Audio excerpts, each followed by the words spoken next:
She married a guy in the late 80s who was a computer nerd. He was a programmer, and he taught me everything about computers. And I really opened my eyes to the power of what technology could do for us.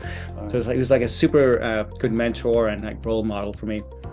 They got divorced a little bit later as well in the 90s. But so he was a good inspiration. So I love technology. The other thing I love is entertainment, movies, especially movies. They have such a profound impact on my life. Well, that started when you worked at the movie house when you were a teenager. That's where that came from. Even yeah, true. It accelerated, but it was even before. I just love how movies can make you feel and inspire. It both inspire you, get you emotional about something, make you think differently about the world. And so I thought maybe I'll go into entertainment. And so marketing actually. You could have. You got the looks for it, bro. You could have been an actor. Easy. You probably still could be. You probably still could be. Anyway. Maybe we'll see the second coming, right? Yes.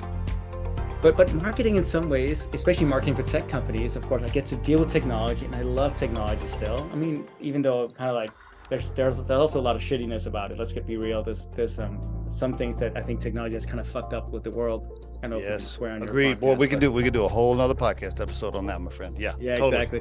Whew. But so marketing in some ways for technology companies, I mean, I get to deal with tech every day, and I love that. But I also get to deal with storytelling. Like my job at the end of the day as a CMO is to put out inspiring stories. And of course, that's many different levels. At the brand level, at the more like, how do you convince somebody to actually convert into a customer?